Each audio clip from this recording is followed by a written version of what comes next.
هلو. بقالي حوالي شهر ما صورتش اي فيديو، فده كان وقت عسول جدا ان انا اقعد ارفلكت وافكر في البيزنس. فاحنا ممكن ندي زي ابديت الاول، وبعدها ممكن احنا نخش في الاسئله على طول. ممكن تسكيب من التايم ستامبس هتلاقيها تحت غالبا. اولا 25K اميزنج، 25,000 سبسكرايبر. 25,000 يعني لو انا بتخيل العدد، تخيل قدامي دلوقتي، اوكي؟ تخيل لو قدامنا 1 2 3 4 5 6 10 اشخاص، اوكي؟ حط صف ونص كمان يبقوا 25 شخص، تمام؟ 25 شخص و25 شخص 25 شخص 25 شخص، تخيل الناس دي اللي قدامك، فاهم؟ عدد دول كده 100، اوكي؟ احنا بقى نجيب ال 100 دي وهنضربها في 10 كمان، فانت ال 100 دول هتجيب 10 كمان زيهم، تمام؟ متخيل العدد بقى كبير قد ايه؟ يبقى 100 في 10 يبقى احنا كده معانا كام؟ 1000. اضرب ال 1000 دي في 20، هتجيب 20 ضعف ال 1000 دول بقى وتوقفهم كده جنب بعض وتزود عليهم 5000 كمان. احنا مثلا ممكن نملى ميدان التحرير مثلا، تقريبا 25,000 اظن احنا نملى ميدان التحرير مثلا. لو وقفنا كده لازقين في بعض مثلا نملى ميدان التحرير. تمام، ده عدد كبير، ده عدد يحترم.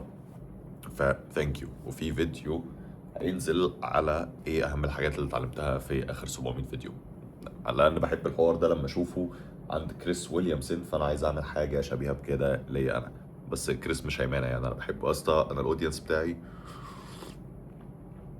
بعته لكريس ويليامسون، فاهم؟ انا لو كريس ويليامسون عنده 3% مثلا من الاودينس بتاعه من ايجيبت، قال ايه اللي جابه ايجيبت؟ انا اللي بعت في ايجيبت، فاهم؟ يعني فايه اللي كان بيحصل في الفتره دي؟ قعدت افكر، ومنها هو ان انا عايز اعمل شغلي بطريقه مختلفه شويه، بالطريقه اللي انا بحبها ومرتاح ليها. عايز اخلي شغلي بلايفول بدل ما هو شغل، فاهمني ازاي؟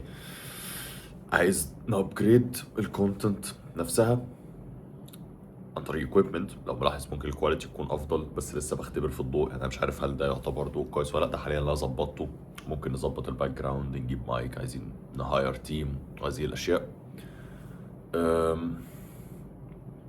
هنتوسع قريب عن اليو اس والاي يو كلاينت، هيبقى فيه هاشم بالاجانب، ذاتس بيك. بس غالبا هناك هيبقى بمسمى الكسندر بقى، مفيش اسم هاشم عشان يبقى اقرب ليهم، يبقوا فاهمين ان انا ما يستغربوش الاسم، فاهم؟ غير كده هنعمل كتاب بشتغل عليه دلوقتي، مش كتاب اللي هو ديفيد جوجنز اوتوبايوجرافي، فاهم؟ بل كتاب على توبيك معينه، وفي كتاب بعده اوريدي انا عارف اكتبه عن ايه، لان الاتنين غالبا هيترابطوا ببعض بطريقه معينه. ف ذاتس بيك. وفي ظل هذا شغل على الأكاديمي بيتوسع، هننقل غالبا من سكول لويب سايت تانية، وهنعمل حوارات جامدة جدا.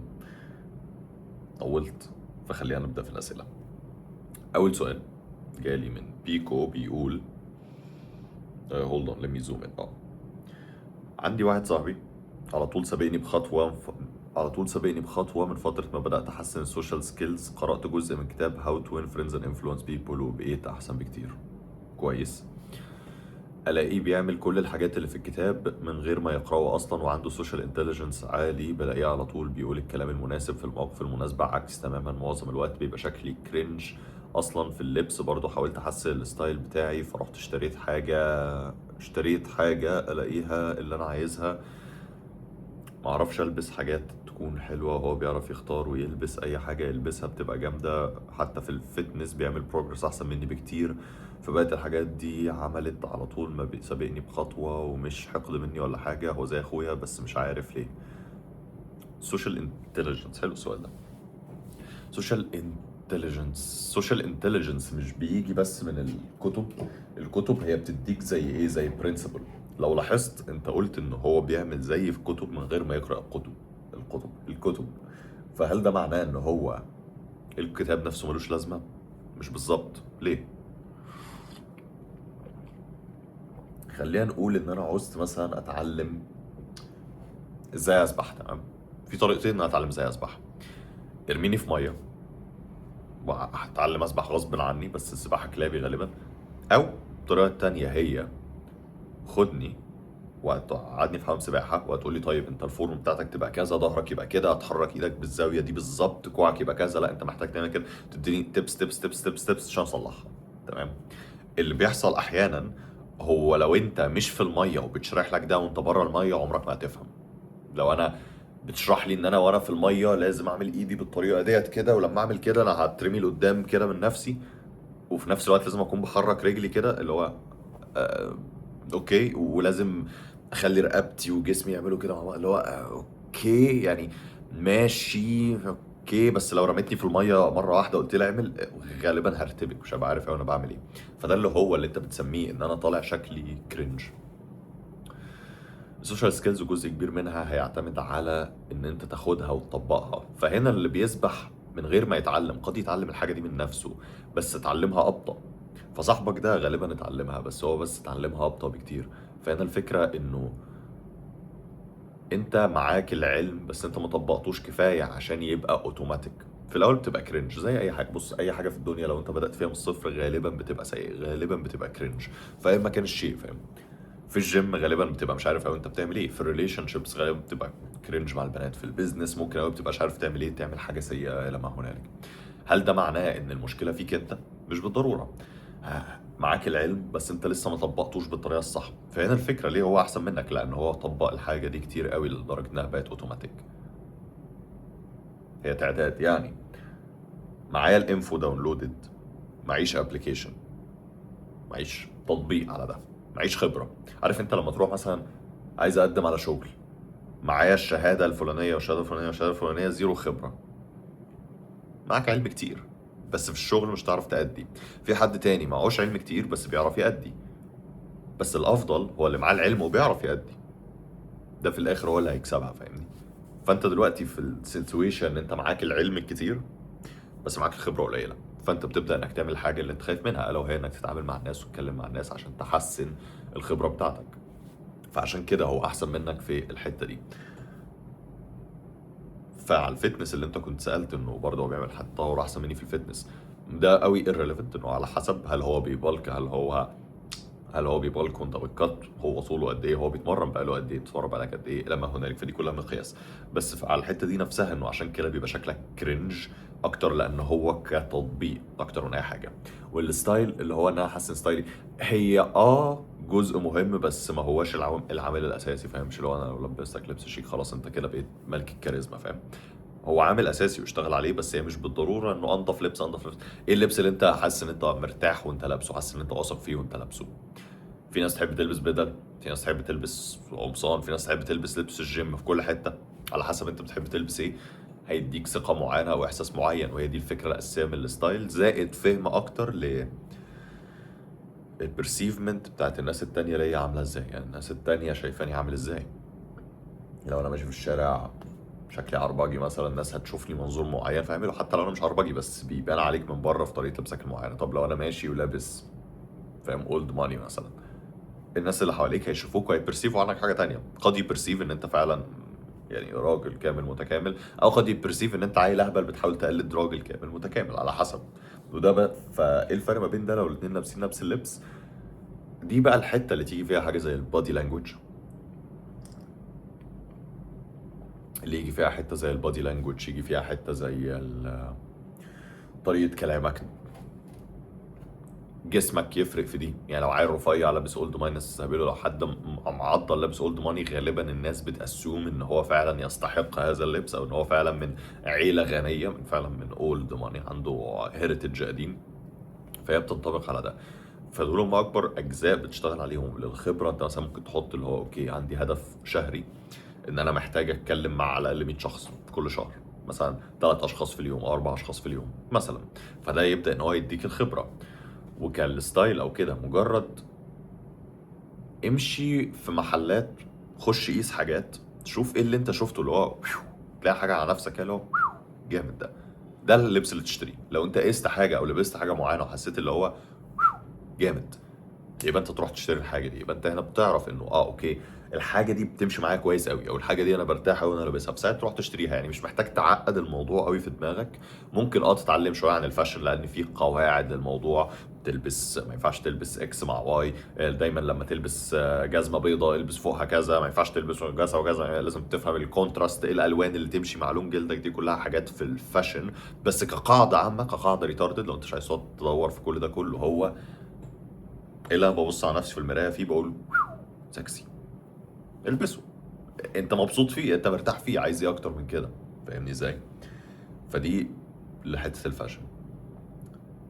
عمر بيسأل ازاي اعرف لو الحاجة دي انا عاوزها فعلا، مش بعملها عشان اهرب من حاجة اصعب. زي مثلا ابدا اتعلم كودينج، انا ممكن ما اكونش عايز اتعلم كودينج بس بتعلم عشان اهرب من المذاكرة. حاجة كده مش عارف اشرحها قوي. اظن انا فاهمك. ازاي تعرف ان انت فعلا عايز تعمل الحاجة دي عشان عايز تعمل الحاجة دي، ولا انت عايز تعمل الحاجة دي عشان مثلا هبدأ البيزنس بعد ما اعمل كذا؟ هل انت بتقول كده لان ده قرار صح ومنطقي، ولا عشان انت خايف انك تبدأ بيزنس دلوقتي فانت عايز عذر عشان تأخره؟ هبدأ اتعرف على بنت او اشوف بنت كويسة لما انا ابقى ناجح، هل ده عشان فعلا ده قرار منطقي، ولا عشان انت خايف انك تعمل ده دلوقتي؟ هبدأ ابقى مش عارف ايه بعد اكس، فاهمني ازاي؟ هبدأ اذاكر بعد ما كذا، او هبدأ اشتغل بعد ما اذاكر، الى ما هنالك. اولا هو اللي عايز حاجة بيعملها، فهنا انت لازم تحدد هو انا عايز اعمل ايه، لان احيانا بتكون بتهرب، احيانا بتكون لا. هنا لازم تسأل هل ده قرار منطقي دلوقتي؟ ده سؤال رقم واحد. اتنين، انه فيهم الاصعب؟ ولازم تجاوب عليه بصراحه تامه بقى، تقدر تكذب على الكل ما تقدرش تكذب على نفسك. ايه بالظبط الاصعب؟ لو الاصعب هو ان انا اروح مثلا انزل الجيم او اجري، مين فيهم الاصعب؟ ان انا اجري مثلا، خلينا نقول ان انا اجري، اوكي. ايه هدفي دلوقتي؟ هل هدفي ان انا منتال تافنس، اخلي دماغي اقوى، ديفيد جوجنز، هذه العقليه، كل الكلام ده كله، ولا انا هدفي دلوقتي ان انا ابني جسم احلامي مثلا؟ اوكي، مين فيهم هيساعدني ان انا ابني جسم احلامي؟ نزول الجيم مثلا، اوكي. لو انا دلوقتي هدفي الاساسي فوق جسم احلامي هو المنتال تافنس، انا محتاج دلوقتي اطفن الدماغ دي، اوكي، يبقى الجري هو الاساسي، انتهى النقاش. طيب لو انا هدفي الجيم بس انا برضو عايز منتال تافنس، ازاي اقدر اجري من غير ما اثر على الجيم؟ ده هنا يجي السؤال، ازاي اعمل الاتنين مع بعض؟ فهنا بتفكر، وممكن يجي لك زي بروتوكول اللي هو اوكي هبدا اجري بعد الجيم مثلا، او هجري في ايام الراحه، او هعوض بالكالوريز، او هتاكد ان انا بريكفر احسن بكتير، الى ما هنالك. فاهمني ازاي؟ بتمشيها كده، انه هل ده اصعب؟ مثلا انت قلت مثال الكودينج والمذاكره، مين اصعب، كودينج ولا مذاكره؟ لو المذاكره الاصعب، ايه الهدف الاساسي دلوقتي؟ منتال تافنس، يبقى هتذاكر كاولويه. لا، هدف دلوقتي هو الكودينج او البيزنس او اي مكان الشيء، اوكي، يبقى احنا هنعمل ده دلوقتي. طيب مش قلت لي مش عارف، اوكي، ايه الاولويه الارجنت دلوقتي؟ يعني لو انا عندي امتحان مثلا بكره، ورايا ماده صعبه، ودلوقتي انا ورايا شغل بس ورايا ماده، يجي هنا سؤال، ايه اللي هيخليني ندمان بكره؟ ايه اللي هيخليني ندمان بعد شهر؟ ايه اللي هيخليني ندمان بعد سنه؟ لانه احيانا بتحط الخياره تحتك كده وبتمسك في راي بدون سبب، وبتيجي في الاخر تقول شيت، اللي هو ما تسوحش نفسك.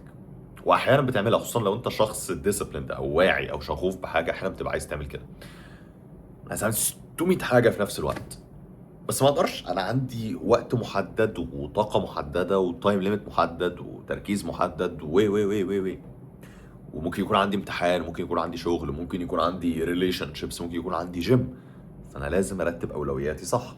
فلو الامتحان جاي، اوكي، ايه اللي يحصل لو انا اتسوحت في الامتحان ده؟ هل اقدر الم الامتحان ده في يومين، ولا لازم ابدا اذاكر من دلوقتي؟ ايه اللي انا عايزه من الامتحان ده؟ ايه عواقب ان انا ما ذاكرش؟ لازم تحسبها كده في دماغك بالورقة والقلم. وهنا تيجي فكره انك ممكن تخلي واحد صاحبك يفكر معاك، مش عشان انت متخلف، بل عشان احيانا انت بتاخد قرار بناء على assumption، على فكره ملهاش اصل. يعني اجري ولا اروح الجيم، اجري ولا اروح الجيم، فصاحبك يقول لك يا اسطى ما تعمل الاثنين، تقعد كده اللي هو "هم، والله العظيم يا ابني كلام منطقي جدا". تقعد تفكر هو انا ليه كنت رابط نفسي بده او ده؟ ما هو ممكن لا ده ولا ده. فاهمني ازاي؟ في حد سألني سؤال شبيه من ده قبل كده، كان بيسألني على بنتين، في بنت هو معاه في الريليشن شيب، وبنت تانية هما مش في الريليشن شيب بس هو في نفس الوقت مستلطفها وهي مستلطفاه، هو عارف انه بيعمل حاجه غلط، بس البنت التانية دي مهتمه بيه بطريقه ان البنت اللي هو في ريليشن شيب معاها مش مهتمه بيه بالطريقه دي. فهو قال لي فانا مش عارف دي ولا دي ولا دي ولا دي، انا شايف ان دي اتجوزها دي ما اتجوزهاش، بس دي بتديني حاجه مش عارف. فانا قلت له غالبا هي لا دي ولا دي، ديت بتديك حاجه بس هي قلت انا ما اتجوزهاش الصراحه، يبقى لا. ديت ده في ريليشن شيب معاها تتجوزها بس هي مش بتديك الراحه العاطفيه اللي انت مثلا عايزها. لا دي ولا دي. انت ليه حاطط دماغك انت ليه رابط نفسك بسلسله مش موجوده، اللي هو دي ولا حبيبي مفيش حاجه ماسكاك انت. دي مش مناسبه دي مش مناسبه، غالبا هروح لحد تاني. قلت له فكر انت في الموضوع شوف. بس هو فعلا جات له كده اللي هو صح منطقي، وده عادي، ده بيحصل للكل وده بيحصل لكذا. فدي بالنسبه لك بتبقى نفس الحاجه، اللي هو هل انت رابط نفسك بسلاسل؟ هل انت ممكن تعمل الحاجتين دول مع بعض؟ ازاي تقدر تنظم وقتك كده؟ لان اغلبيه الناس بتضيع 5 ساعات على تليفوناتها، وقت ضايع بيور، اللي هو مش انت بتعمل حاجه على تليفونك وكذا، لا اللي هو انت فعليا فاضي فضيعت 5 ساعات على تليفونك. يعني عارف لو انت في العربيه وبتتحرك ومش عارف ايه، فلو انت ماسك تليفونك في الوقت ده مثلا، فانت اللي هو اوكي ده سكرين تايم، بس انا ما كانش في حاجه تانية اعملها. اغلبيه الناس مش كده. ولو في الوقت ده انت ممكن تعمل عليه حاجه، انت ممكن تشتغل على تليفونك، ممكن تقرا كتاب، ممكن تكون تعمل حاجه في نص ساعه ولا الساعه المعينه ديت. بل اكثر انه الناس انا جيت من الجيم مش افتح تليفون، اوكي سكرول سكرول سكرول سكرول سكرول سكرول سكرول برين روت، فاهم؟ سكرول برين روت كده لمده 5 ساعات مثلا خلال اليوم. فانت غالبا معاك الوقت ان انت تعمل الاثنين في اغلبيه الحالات يعني. فده يرجع لك، بس دي كفكره اللي هو ازاي تفكر فيها. دي المايند سيت اللي انا امشي عليها. ازي بيسأل، ازي as in AZE. Some days I don't sleep enough. في بعض الايام مش بنام فيها كفايه اقدر اتعامل مع ده. هو كاتب بالانجلش فانا هترجم غالبا عربي للتبسيط. احيانا باوفر سليب، بنام اكتر كتير قوي، وده بيأثر على شغلي الاساينمنتس اللي ورايا وحاجات كتير. ازاي اصحى في الوقت في بعض الايام وانا بس ما تدينيش اجابه ديسيبلين. انا بنام تقيل قوي واحيانا ببقى physically unable to move، ببقى مرهق جدا and compensate for days that undersleep in. بيسأل انه لما بينام احيانا كتير اوفر سليب، بينام كتير قوي، ولو يوم واحد ما نامش فيه كفايه بيقعد يعوض ده 3 4 5 ايام مثلا بينام فيهم 12 ساعه. وبيقول ما تديش اجابه ديسيبلين لانه انا فعلا ميت مستحيل اقدر اقوم. واكشولي مش هديك اجابه ديسيبلين لان هي مش بالضروره ان هي دي الاجابه، لانه لو انت واعي حاجه لو انت مش واعي حاجه. صدقني انا شفت واحد في واحد صاحبي كنت في مره بصحيه، اخونا كنسل عليا، فتح واتساب، بعت لي رساله، وراح قافل تليفونه ونايم. ولما صحي رن عليا بيقول لي هو انت ما صحتنيش ليه؟ قلت له رنيت عليك كنت كنسلت ولا قفلت تليفون. قال لي قفلت تليفوني ازاي؟ قلت له والله العظيم. قال لي وبعت لي رساله كمان، قال لي انت بتستهبل ما بعتلكش حاجه. قلت له خش شوف. فهو فتح التليفون كده واللي هو ده وضعيته، فاهم اللي هو ذا فاك. هو فعلا ناسي ان اي من ده حصل. فهو زي ما ازي كان بيقول اللي هو نص واعي، هو مش واعي قوي هو بيعمل ايه، وده بيحصل احيانا كتير لما تبقى مرهق. sleep is not the enemy. النوم مش عدو تحاربه. احيانا بتبقى مرهق ومضطر تقوم ديسيبلين مش عارف ايه كده، بس كاصل كاساس مش المفروض تكون مضحي بنومك، بالعكس المفروض تكون محافظ عليه. يعني انا اخر فتره كنت في سيزون من السليب ديبريفيشن، كنت في موسم من قله النوم المتواصله. من النهارده لا الارمز بعد اليوم هنام 12 ساعه، واللي مش عاجبه ان هو في الحيطه هنام، يعني هنام. وده تعويض عن الفتره اللي انا كنت قاعد فيها مش بعمل كده. انا غالبا مش هنام 12 ساعه كل يوم. اول اسبوع غالبا هلاقي نفسي بنام 12 ساعه، وبعدها جسمي هلاقي تدريجيا بقيت انام 10 ساعات 9 ساعات، بعدها برسى على 9 ساعات تقريبا نوم. بعدها بكون صاحي من نفسي مرتاح ومفوق بنسبه 100%. حتى يا اسطى بص تحت عيني يا اسطى، ده مش منظر واحد نايم. بص احزنني. فاللي هو ده مش اصلا المفروض يكون بيتعمل. انت مش المفروض العادي بتاعك يكون ان انت ما بتنامش، المفروض ان العادي بتاعك يكون ان انت نايم ومرتاح. المفروض تكون مظبط يومك حوالين الموضوع ده مش العكس، لان نومك حاجه ثابته وحاجه هتنامها دايما. الشغل ممكن هو يادجست ونغيره بناء على احنا محتاجين ايه دلوقتي. ازاي تصحى كويس؟ اولا هو انك تنام كويس، يعني ندي نفسك عدد الساعات الكافي الا وهو تقريبا حوالي 9 ساعات، مش 8 ساعات، لان اللي هو لا، البني ادم محتاج 8 ساعات من النوم. 8 ساعات من النوم تساوي 9 ساعات في السرير، لان انت تصحى تخش الحمام، ممكن تقلق بالليل، ممكن تقعد شويه لحد ما تنام كده. فاهمني ازاي؟ يجي لك يا عم كوابيس مثلا ولا حاجة. انا امبارح مثلا جالي كابوس ابن بتناكع صعيد كده في النص، اللي هو يا بطاني، ورجعت نمت تاني. ممكن يجي لك مليون حاجه تقلق نومك، فاكشولي الساعه الزياده دي انت هتستغلها ومهمه جدا جدا جدا. فاهمني؟ اصلا انا حلمت ان حلمت ان انا دخلت فرح في بيت مهجور، لقيت واحده مدبوحه واقفه كده بفستان كده وهي جثه اصلا، وجاريه عليا عايزه تاخد راسي تحط، يلا يا بنت امشي. فاهم؟ صحيت من النوم كده اللي هو اوكي انا مش هنام تاني النهارده. فده مثلا هياخد من نومك. بس الاوبتيمال ان انت تصحى هو بيبدا بعدد ساعات النوم نفسها. ده واحد. اتنين، حاجه ممكن تستغلها هو mental visualization. دي حاجه غريبه ما هنتكلم عنها قبل كده. انت عندك biological alarm، فاهم؟ انت لو قعدت، عارف انت لما تكون مخطط مثلا ان انت احنا هنسافر بكره الفجر مثلا، رايحين سفريه، وانت متحمس للموضوع، وتنام تلاقي نفسك صاحي قبل المنبه بدقيقتين مثلا. عارف انت الحوار ده اللي هو تفتح كده اللي هو المنبه الساعه 4 مثلا، تلاقي نفسك صاحي 3:58 مثلا. فاللي هو تقعد جامد. اكشولي يعني الحوار ده موجود في جسمك نوعا ما، تقدر تظبط نفسك على الصحيان، بس لازم تفكر فيها جامد قوي. وده منطقي، وده مش خيال علمي ولا سحر، هو ده مجرد انه البرين بتاعك، الجزء الامامي منه البريفرونتال كورتكس، بياخد فكره، هدف، دايركشن. الفكره هي ان احنا عايزين نصحى في الوقت المعين ده تحديدا. الفكره دي بتنزل في الباث ويز، تنزل في البرين، توصل للليمبيك سيستم عن المشاعر عن كذا، بتنزل للبرايمال برين. فنوعا ما بيأدجست ان انت تصحى في الوقت ده، وبطريقه ما فعلا تصحى في الوقت ده. هل هي مضمونه بنسبه 100%؟ لا، عشان مثلا ما يكونش عليك حاجه مهمه بدري وتقول لي انا ما ظبطتش منبه اصلا عشان قال لي ان انا منبه متحرك، فانا اظبط منبه احتياطي.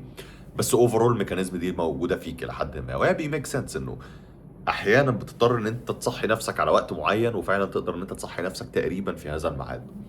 فممكن قبل ما تنام تقعد تتخيل ان انت هتصحى في الوقت ده، وان انت محتاج تصحى في الوقت ده. دي حاجة التانية ان انت تكون مرتب هتعمل ايه اول لما تصحى، لان ده بيموتيفيتك ان انت تصحى على طول. مثلا لو انا صحيت وقعدت هعمل ايه، هنام.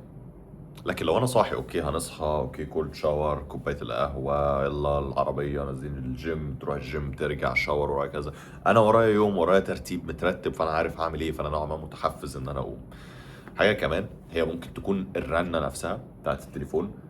علي الرنه، يعني دي تip ممكن تعملها، علي الرنه. وحاجه كمان، قبل ما تنام ابعد التليفون عنك كده، وارفع الاضاءه لاعلى حاجه، وحط التليفون على وشه، بحيث لما الرنه تيجي تمسك تليفونك تقلبه، تلاقي اشعه الشمس رزعت في عينك. فاهم؟ تلاقي موبايلك، حط موبايلك وايت مود مثلا، تلاقي الالارم ضرب وابيض، فانت اللي هو يا دين امي، فتصحى.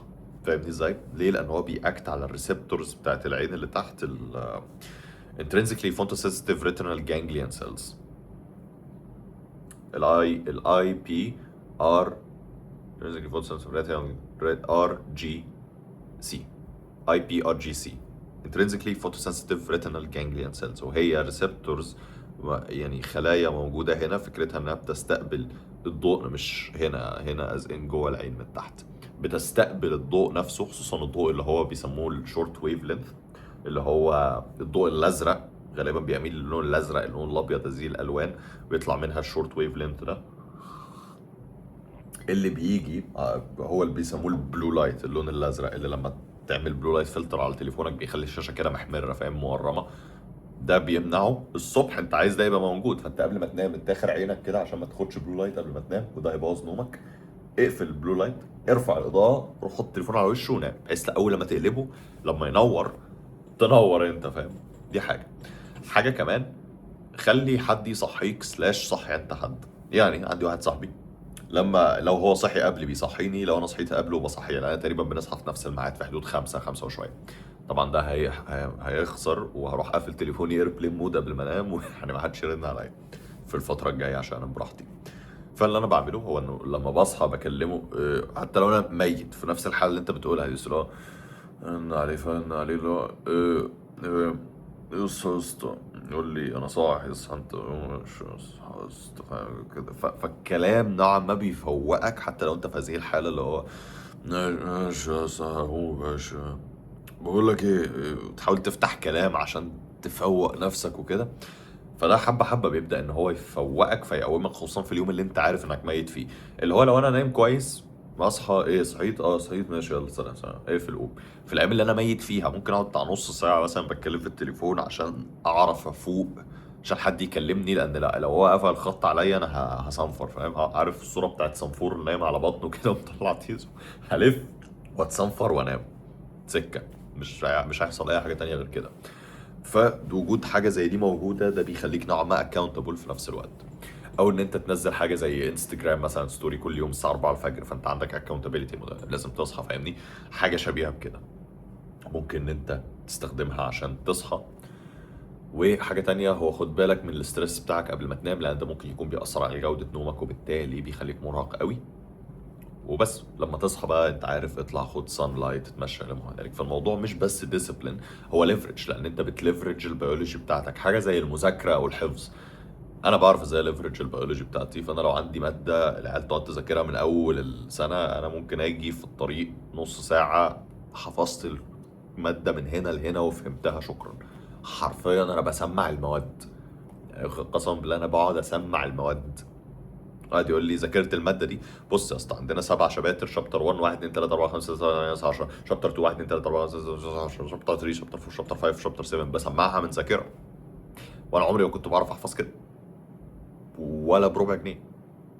يعني مش انا اللي هو الشخص الحفيظ اللي دايما كان بيحفظ كده، لا انا كنت بطيخه خالص. فانا اتعلمت ده وعلمت ناس في الحوار ده. فهي مش قصه هنا الديسيبلين بس، ان انا ديسيبلين، انا عارف الروتين وعارف امشي ازاي عشان احفظ، بس في نفس الوقت هو ان انا بليفرج دماغي وعقلي بيشتغل ازاي عشان اعرف ان انا استغلهم ان انا احفظ اسرع. في نفس القصه بالصحيان.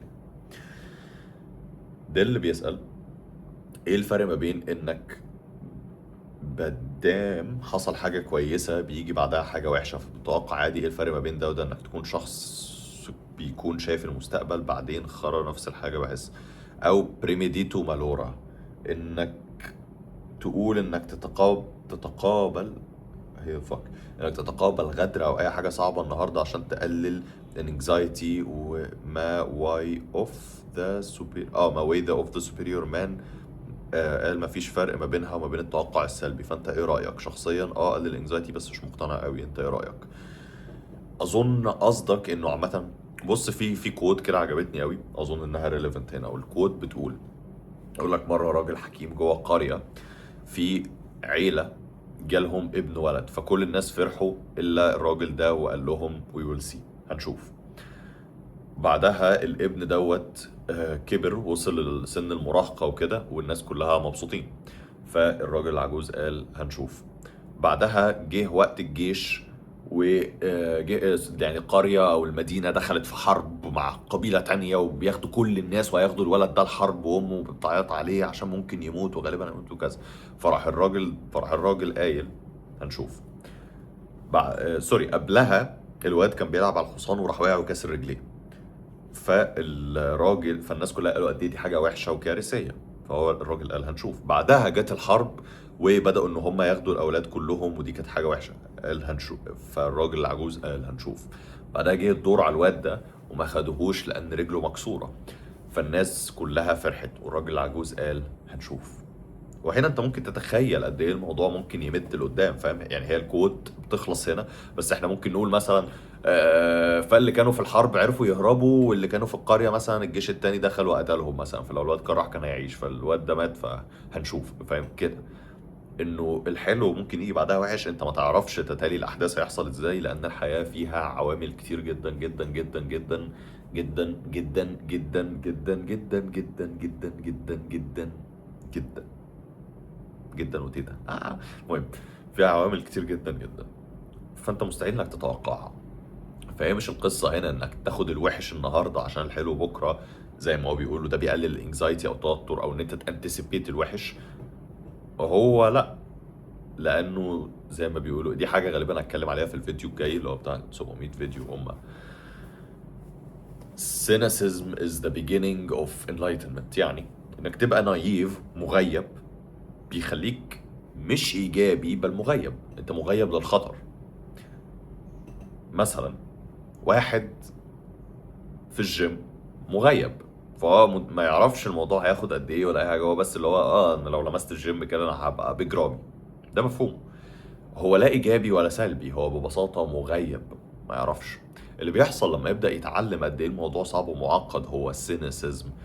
ده الموضوع فيه جينات، ده الموضوع فيه اكل، في جيم، ده انضباط، ده كذا، انت في مصل اتروفي، في مش عارف ايه، انا لازم تفضل في الجيم الادب. فالسينيسيزم اكتئاب، سلبيه، كراهيه، نظره كده، وبيبان عبقري. فاهم؟ كل ما حد يقول له انا عايز انزل الجيم يروح قايل له انت ما تعرفش ان انت محتاج تعمل 1 2 3 4 5 6 ساعات تانية، وبناء على طولك او على جيناتك او حتى على حجم دراعاتك. في حاجات ممكن مثلا لو انت دراعك طويل، نفس كتلة عضلية دي على حد دراعه أطول مني، مثلا لو كوعه بيخلص هنا هيبان كوعه قد كده. لو حد دراعه أقصر مني الهيومرس بتاعه مثلا بيخلص هنا، يعني القلب بتاعه هنا، العضلات دي عندي هتبقى ضخمة جدا، هتبان كبيرة جدا حتى لو هي نفس حجم العضلات، لا بناء على الطول. فدي مثلا حاجة. لو واحد الهيومرس بتاعه طويل، البنش بريس عنده هيبقى اصعب بكتير. لو واحد كوعه اقصر، البنش بريس بتاعه هيبقى سهل قوي لانها قوانين ليفرج. فيقعد كده في هذه السينيسيزم والبوز. بعدها الخطوه اللي فوق اللي فوق دوت بقى اللي بتوصل فيها للانلايتمنت، هو فهم ازاي تتعامل مع ده، وبعدها بتطلع الناحيه التانيه فساعتها تبقى ايجابي. فهنا في ناس بتدعي الذكاء والوعي بالسلبيه، بس هو في الواقع دي اول خطوه. هي احسن من ان انت مغيب بس انت لسه في اسفل الهرم. فوق خالص بتوصل انك تقدر تستمتع بدون سبب. يعني لو خلينا نفكر فيها من كذا ناحيه، انه ايه اول ليفل؟ في كافر ملحد، سميه كافر ملحد، مفيش حاجه اسمها ربنا، مفيش حاجه اسمها كذا، ده مكان. فان هو يبقى مسلم يؤمن زي ما تقول لمجرد انه انا خايف ادخل النار فهأمن، اوكي، احسن من ما فيش. هو آمن وبيعمل حاجات عشان ما يتعذبش، fair enough، اوكي. فهو منظوره عن اي حاجه دينيه هتبقى بدل ما نتحرق بدل ما نتحرق بدل ما نتحرق، اوكي. بس ده اسفل الهرم، ده اقل مستوى في الهرم. وكتير منهم بيدعي الايمان الاعلى، تمام، اللي هو انه انت ما تعرفش ربنا، العذاب، الجنه، اوكي. انت بتدعي الايمان الاعلى بمعنى انت ايمانك اقل، اوكي. لما تبدا تطلع في مستوى الهرم مش بتنسى الوحش بل بتفتكر الحلو، بل بتضيف عليه المعلومات، فانت بتستوعب انه اكشلي ما هياش بالسوء اللي انت شايفه. او في الحاله المثال اللي احنا بنديه هنا، انه ما هياش كده وبس، ما هياش جهنم اعمل كده هي جهنم، ما بتشتغلش بهذا الاكستريميتي، ما بتمشيش بهذه الطريقه. يعني منظورك نفسه للاله وللدين مش بيمشي بهذه الطريقه، مش المفروض يمشي كده. يكون في حب، شغف، بيربز، دافع، كده. كل الحاجات دي بتضيف للشيء ده، مش المنظور الصح. انت مش مخلوق عشان تعيش في جبن من اللي خلقك، بل في عبادة وتقديس وحب واحترام. وهنا قد يأتي منه الخوف من الحزن، لكن ليس من باب الخوف البيور زي الخوف من انا مش عايز احرق. الفرق ما بين ان انا عايز اعمل الصح تفرق. فهنا تيجي برضو الفكره انه الناس بتتنبأ بالسلبيه بتبان. عشان كده كوميونيتيز زي الريد بيل او البلاك بيل بيبانوا بيجيبوا اودينس كبير قوي، لان البهايم اللي ما تعرفش بيشوفوا حد في اول الهرم فبيدعي العبقريه، فاهمني، يقول معلومه، جزء، حته، آه. ويبني عليها نظريات توقعات للمستقبل، وبيبان عبقري. ليه؟ لان اللي يطلع يقول حاجه ايجابيه دايما بيشوفوه ساذج، مع ان في الواقع لا، هو في اعلى الهرم. لو في اي مكان اقتصادي، لو دلوقتي هنا في مصر جيت قلت لك اقتصاد مصر ده هيتدمر، ده هيبوظ، ده كذا، الناس تقول عليا فهمان وقاري وعارف وفنان عبقري، عبقري زماني، صح؟ لو انا جيت وقلت لك ده اقتصاد مصر في الطالع دايما وهيطلع وهيبقى كذا، ده قريب جدا هتبقى مصر دولة عالم اول ومش عارف ايه ومش عارف ايه، ساذج وان شاء الله يا حبيبي ربنا يسهل مش عارف، شفت ازاي؟ ممكن اكون نفس الشخص، نفس العلم، نفس كل حاجه، اعتبر ان انا بروفيسور اقتصاد يعني، تمام، انا دارس اقتصاد، فانا المفروض ان انا عارف انا بتكلم على ايه. بس لما اقول حاجه سلبيه ببقى انا عبقري، لما اقول حاجه ايجابيه ببان كده. ليه؟ لان احنا اتعودنا ان احنا بنتصدم اكتر بالسلبي اكتر من ما هو بالايجابي. مع ان على فكره لو انت نبأت ده لكل الدول الوحشه، تنبؤها هيطلع صح في واحده منهم، التنبؤ الايجابي يعني. فاشمعنى ده تنبؤ غلط وده تنبؤ صح؟ انه مثلا مين كان يتوقع ان اوروبا اللي كانت من كام 100 سنه غرقانه في العصور الضلمه بتاعتها وكلها قرف وبتاع وحروب ما بتخلصش وفايكنج داخلين عليهم بيقضوها ومش عارف ايه، دلوقتي تروح طلع لفوق؟ مين تخيل؟ محدش. لو انا رحت بريطانيا وقت ما الفايكنج كانوا بيخشوا يعني يغتصبوها اغتصاب صحيح، ورحت قلت للسكان اللي عايشين هناك ساعتها بصوا دولتكم دي قريب هتهزموا الفايكنج وتطلعوهم، قريب هتاخدوا تكونوا مملكة كبيرة من هنا، هتكسبوا أعدائكم الفرنسيين اللي هناك، هتبنوا حدود قوية، هتكونوا أقوى أرمادة وتجهيز بحري شافته العالم كله، هتلفوا حوالين الكوكب، تاخدوا مستعمرة هنا مستعمرة هنا مستعمرة هنا، من الشرق للغرب للشرق الأوسط للشمال للجنوب للأمريكتين لكل حتة، وهيبقى اسمكم الإمبراطورية اللي لا تغيب عنها الشمس. أنا قلت كده لراجل بريطاني قاعد دلوقتي جوه الكنيسة بتاعته مستخبي من الفايكنج اللي جايين حرفيا. تخيل الموضوع ده غريب ازاي؟ انت قاعد في امان الله في ما بالنسبه لك هو مكان مقدس مستحيل بني ادم يحط رجله فيه بنيه وحشه، اوكي؟ يعني تخيل ان انت عمرك ما شفت حاجه بربريه لهذه الطريقه، جاي لك ناس ضخمه على سفينه بيقولوا ومعاهم فؤوس وسيوف وقدك في الحجم مرتين، ومش مهتمين بربع جنيه ان انت جوه الكنيسه او مش جوه الكنيسه. لو هو بالنسبه له دي كنيسه الرب، انت ازاي تخش تهين الرب؟ فاهمني ازاي؟ ان انت تتخيل ان انت قاعد في مسجد، انت ازاي تخش تقتل جوه مسجد؟ ازاي حاجه ما تتبلعش؟ فاهم؟ الاماكن الريليجيوس اوف ليميت، يجيلك جوه الكنيسه، يروح قاتلك جوه الكنيسه، يروح سارق الكنيسه، يروح مدمر الكنيسه وماشي على مركبه زي ما هو جه. حاجه في قمه الرعب. فتروح تقول له ايه؟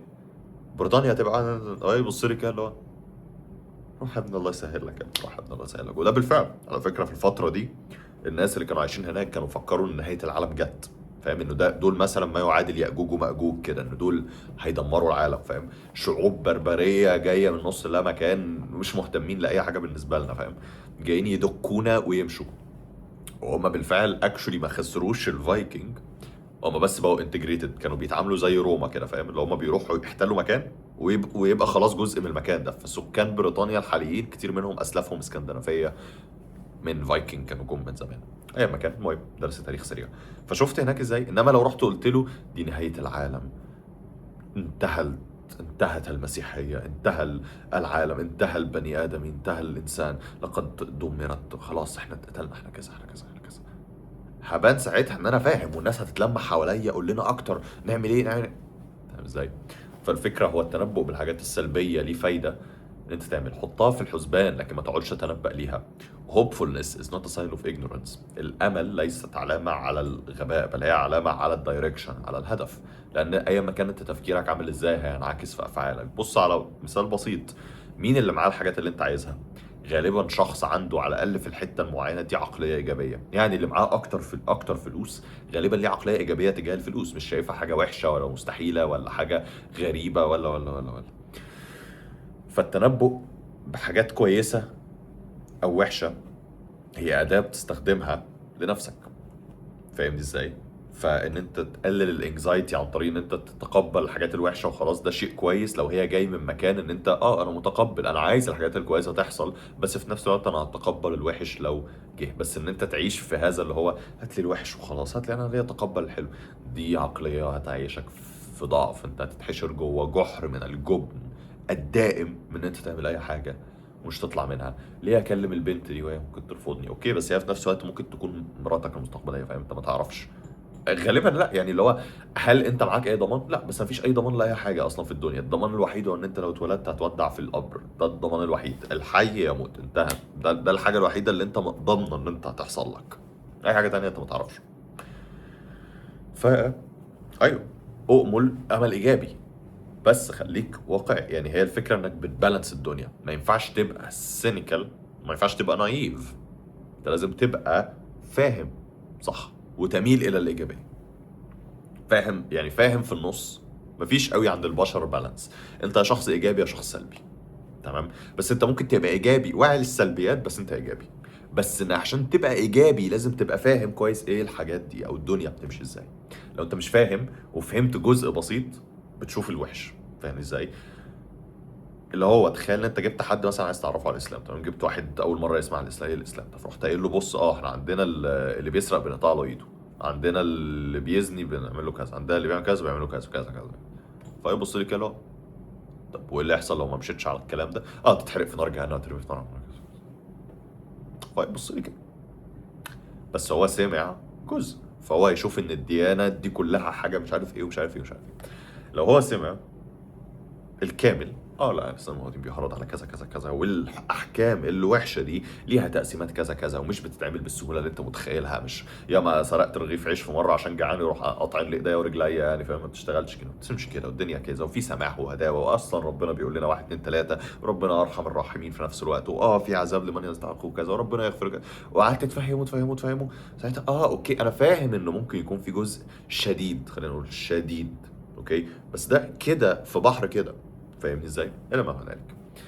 فسيناسيزم في الاخر هي ما بتخدمش حد، انك تقعد بائس او مكتئب او متوقع دايما الاسوأ، بل هي بتحطك في قوقعه من البؤس. بس انك تبقى بوزيتيف بس ادابتابل، ده اللي بيخدمك فعلا.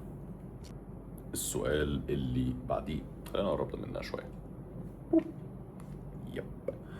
السؤال اللي بعديه، يوسف برلين بيسأل: كنت حابب اخد رايك في السوشيال ميديا، تيك توك، انستجرام. انا عارف ضرر السكرول اللا ارادي وتاثيره على الدوبامين والتركيز، بس في نفس الوقت التطبيقات دي بقت وسيله للتواصل الاجتماعي، تكوين صداقات مع ناس ليهم نفس اهتماماتي، ومسحها تماما ممكن يخليني في عزله اجتماعيه او يقلل فرصتي ان اكون شخص اجتماعي في الواقع. سؤالي هو: هل الافضل هو القطع التام ومسح التطبيقات دي عشان احمي عقلي، ولا الاصح هو المقاومه والسيطره بحيث استخدمها كاداه تواصل بدون استهلاك سكرولينج؟ ازاي اقدر اجبر نفسي على الالتزام بالحدود دي من غير ما التطبيق يسحبني تاني؟ اي حد يقول لك ان السوشيال ميديا هي اداه، انا بقول يعني اي حد غالبا بيقول مثلا بستخدم السوشيال ميديا بعدل، غالبا هو اكبر بوسي في الدنيا. اكبر بوسي بيتش اس بوسي، جبان كذاب. رول نمبر 1: سوشيال ميديا از نوت سوشيال. سوشيال ميديا ما هياش علاقات اجتماعيه، السوشيال ميديا ما هياش مهاراتك الاجتماعيه، السوشيال ميديا ما هياش حياتك الاجتماعيه. حياتك الاجتماعيه هو كل حاجه بره السوشيال ميديا. لو اتعرفت على حد في السوشيال ميديا عشان يبقى صاحبك بجد بتروح تقابله في الحقيقه. طول ما هو اونلاين فهو اونلاين، مش حقيقي، نوت ريل. انت بتكلم بيكسلات في الشاشه، وده ينطبق على اي حاجه. كلام على البيكسلات مش بيستيميوليت عقلك ان هو يفهم ان هو بيكلم بني ادم قدامه، مش بيريليس اوكسيتوسين فتحس بالبوندنج، ولا بتحس قوي باي حاجه بان انت بتكلم بيكسلات على الشاشه. فلا. هل انت بتنعزل؟ انت بتنعزل عن البيزنس، عن الافريج. كنت راكب العربيه مع واحد صاحبي، وكان في صاحبته واختها قاعدين ورانا، يعني كنا رايحين مشوار كده. فالبنت اللي ورا كانت بتقول لي: عشان انا بحسك كده، يعني علمك مش راكب على معلوماتك العامه. بقول لها: ازاي يعني؟ تقول لي ان انت عندك علم كتير قوي، بس في نفس الوقت اسالك على الممثل الفلاني وما تبقاش عارف مين ده، او اسالك على الحوار اللي حصل ده ترند وما تبقاش عارف مين ده. بقول لها: انا اخر مره فتحت شورتس كانت من 3 شهور، اخر مره استخدمت السوشيال ميديا استخدام عادي كانت من 4 سنين. انا مش عايز اريليت. بس جيس وات، لو سالتني ليه اللحمه لونها حمراء يا بوي، عشان الفيزياء بتبدا كده، وعندك الاتوم ده والاتوم ده اللي بيعملوا بروتين ده عشان بيكونوا كده، فلما يابزورب اللايت يعمل كذا، في الريفلكشن بيطلع ده اللي بيطلع في المايجلوبين، واكشن برضه عشان كده. ياب كميه معلومات. هو ليه المجتمع انتشر فيه البور؟ عشان حصل واحد انت طبعا على فكره هو كان موجود دايما، بس هو كان موجود في الصين. ياب عارف اتكلم. ازاي اقدر ابني جسمي؟ ايه سؤال جميل. عن طريق وقت انت ياب شات جي بي تي، فاهم كم معلومات. انا اكشلي في واحد صاحبي كان مسميه شات جي بي تي. بس في نفس الوقت اسالني على اي حاجه عاديه. شفت المسلسل؟ لا. شفت الممثل الجديد؟ لا. شفت الاغنيه الجديده؟ لا. شفت الممثل ده عمل ايه؟ لا. شفت عمرو دياب عمل ايه؟ لا. مش مهتم مين دول اصلا، فاهم؟ اللي هو حرفيا بيقولوا اسامي ممثلين المفروض ان هم مشاهير جدا، انا ما اعرفهمش. والله لو عدى قدامي ما اعرفوش. انا اعرف مثلا شكل ممثل واحد مثلا، فاهم؟ ويعني برضو اللي هو مش مجمعه قوي، فاهم؟ انا ممكن أقول شفتك قبل كده بس انا مش مجمع عليك. فاهمني ازاي؟ مش مهتم. وده مش شيء المفروض تهتم بيه. لان ايه بالظبط اللي انت بتقدر تقصد؟ انت لازم ابقى عارف ايه اللي بيحصل في الدنيا. لا، مش المفروض تبقى عارف ايه اللي بيحصل في ده. هل انت عارف ايه اللي بيحصل في البورن اندستري؟ هل انت متابع مين البورن ستار اللي بدات ومين اللي لا؟ ليه؟ ما ثقافه يا اسطى. ما في ناس مهتمه بالكلام ده، انت ازاي ما تبقاش عارف؟ تقول لي لان انا مش مهتم ان انا اعرف المعلومات دي، لان هي مش هتفيدني بحاجه، لان انا مش عايز اصلا ريليت مع الناس دول. فمع الناس العاديه هتبقى مع غريب منعزل. انت ازاي ما تعرفش عادي. انت ازاي ما تعرفيش ان الاستروجينكس موجوده في البرفيوم اللي انت بتستخدميه؟ ازاي ما تعرفيش المعلومه دي، فاهم؟ ازاي ما تعرفش ممثل؟ ايوه، انت ازاي ما تعرفيش كريس ويليامسون وجوردن بيترسون وديفيد ديدا وذا سوبيريور مان، فاهم؟ ازاي ما تعرفوش ماركس اليرياس، فاهم كده؟ زي انتوا ما تعرفوش ناس دي. ما تقدرش تبقى ما بين الاثنين. فكره وزنه. بص، كل اب هنا، خلينا نفتح مثلا انستجرام سوا دلوقتي على تليفوني، اوكي؟ خلينا نفتح انستجرام، اوكي؟ انا دلوقتي فتحت انستجرام على تليفوني، اوكي؟ اللون الاحمر اللي فوق ده اوبتمايزد عشان ادوس عليه. الشكل الاصفر اللي حوالين الستوريهات اوبتمايزد عشان ادوس عليها. الاحمر اللي في الشاتس وهنا، انا ما بسكرولش، تمام؟ برضو بيطلعوا لي فيديوهات ريكومنديشن هنا. ذا فاك نوشن قفل. يس. طلعوا لي برضو فيديوهات ريكومنديشن هنا. بص، ده اعلان طالع من نفسه واوبتمايزد بكل الطرق عشان يجذبني، فاهم؟ انا نزلت خطوه، انا مش عامل للشخص ده فولو، مع كده طلع لي صوره لبادي بيلدر اديتد اوفر ستيميوليتد. فانا دلوقتي هقارن نفسي، اللي هو حطه يا اسطى جنبي، تمام؟ حط دراعه جنب دراعي. انا عايزك تشوف بس في اي مقارنه. لا، انا بالنسبه له شكلي كده، تمام؟ ايوه، بس ده بادي بيلدر عنده 40 سنه وبيتمرن بقاله مش عارف قد ايه، وبيضرب كميه ستيرويدز ممكن تخليه بقره تموت، اوكي؟ وده مش عامل له فولو حتى. ده انستجرام هطلع لك البتاع. تنزل تلاقي ميم عشوائيه، فاهم؟ ما اعرفش ده بيعمل ايه ده اصلا. اتس تايم تو لوك، انا مش عارف ده بيعمل ايه اصلا. واعلان تنزل مش عارف ايه وده اكونت نضيف، يعني ما بين قوسين ده اكونت انا مش عامل فولو اي حد راندوم. اغلبيه الحاجات اللي طالعه لي ليها علاقه بالجيم، حاجه لكريس ويليام، بس انا مش عامل فولو اصلا. فهو غصب عنك هتفتح هتعمل. ولو انت بقى بتسكرول، انا ما بسكرولش بقالي، انا حرفيا ما فتحتش التاب ديت كده. شارب برو. انا حرفيا ما فتحتش التاب دي بقالي 9 شهور، بقالي اسمه ايه، اكتر من 90 يوم دلوقتي، حاجه 3 شهور وشويه، اوكي؟ فهنفتحها دلوقتي اول مره سوا، اوكي؟ اول لما تخش هنا هتعوز تعمل كده كده كده كده. حتى بص بعيد اصلا مش عايز اعرف ايه اللي طالع. تقعد تعمل كده كده كده كده. وكل ريل بيدرس انت بصيت عليه قد ايه، عملت لايك ولا لا، فتحت كومنتس ولا لا، وكل دي بتاخد زي بوينتات كده فيطلع لك حاجات اشبه بكده. وكل مره افتح الهوم بيج دلوقتي غالبا مش هيطلع، بس لما اقعد مثلا اسبوع ما افتحش انستجرام بتشوف ده من ستوريهاتي. لو انا نزلت ستوري في اليوم ده، مثلا انا دلوقتي عندي ستوري على انستجرام، فكون عندي ستوري معناه ان انا غالبا فتحت انستجرام النهارده. لو ما عنديش ستوري يبقى انا احتمال كبير ما اكونش فتحت انستجرام النهارده، او فتحت اللي هو رديت على رساله ورجعت تاني، اوكي؟ فبفتح حرفيا عشان يجذبني. بيطلع لي في مره حاجات مثلا عن فيديو جيم جديده، فاهم؟ جي تي اي 6. بيحاول، انا عارف انستجرام بيحاول يجذب انتباهي. هتقول لي هو انت ليه بتعامله اكنه بني ادم؟ لانه ما وراه بني ادم مصمم الجوريزم عشان تشتغل عشان تعمل ده بالظبط. فهو يعني هو اي اي زائد بني ادم في بعض، فاهم؟ هو شغل بني ادمين عشان يعملوا الجوريزم عشان تفشخني. في مره فتحت، بدأ بجد يطلع لي حاجات بورنوجرافيك، عيني عينك. يعني يطلع لي واحده لابسه يعني توب شفاف من فوق، فانا شايف النيبلز بتاعتها والبريست كامله، والمفروض دي صوره من موديل، ومطلعها لي سجستد اول حاجه في الهوم بيج لاكونتات انا اللي عامل لها فولو. وانا اصلا ما فتحت السوشيال ميديا دي بقالي 90 يوم او اكتر عشان حتى يقول الجوريثم. بس هو عارف انه اغلبيه الناس بورن هيخليه يدوس، فيسكرول يفتح يقلب، فهو عايز يجيبني تاني، فهو هيعمل كل ما يحتاج ان هو يعمله. هيحاول يجيب لي كل انواع الكونتنت لحد ما يجيبني. فقول لي بقى انت عايز تعمل ايه؟ قول لي بقى انت عايز تستخدم ايه؟ قول لي بقى انت عايز توزن ايه؟ فكره اصلا التابز، يعني فكره ان انت ممكن تنقل تابز وتفتح يعني الويدجت نفسها ايا ما كان اليوزر انترفيس تقليب ستوريات، دي حاجه اوفر ستيميوليتنج، فاهم؟ بتنقل انتباه انتباه انتباه انتباه، اوفر ستيميوليتنج جدا انك تقلب اكونت. وفكره بقى فولورز وفولوينج، الصوره دي حلوه تخليك ريتاردد كده في دماغك، فاهم؟ انا عندي كذا فولو، عندي كذا فولو، اعمل كذا وكذا. انا قبل ما ابدا انزل استخدم انستجرام لاسباب بزنسيه واسباب ان انا بنزل عليه الاودينس، انا كونتنت كريتور، فالناس نوعا ما عايزين يعرفوا اكتر عني، فان انا انزل صوره ليا او حاجه بحبها او حاجه كذا، ده نوعا ما كويس للاودينس نفسه وكده. فلولا ده حرفيا انا كنت اصلا ماسح انستجرام ودي اكتيفيتد اكونتس، ما عنديش انستجرام لفتره طويله جدا لحد ما بدات ان انا استخدمه في شغل، فبعدها ان انا استعمل. ففكره البالانس بولشيت، مفيش حاجه اسمها بالانس. فكره الوقت نفسه اللي ضايع، افتح السكرين تايم بتاعك، بص بتقضي وقت قد ايه على هذه السوشيال ميدياز.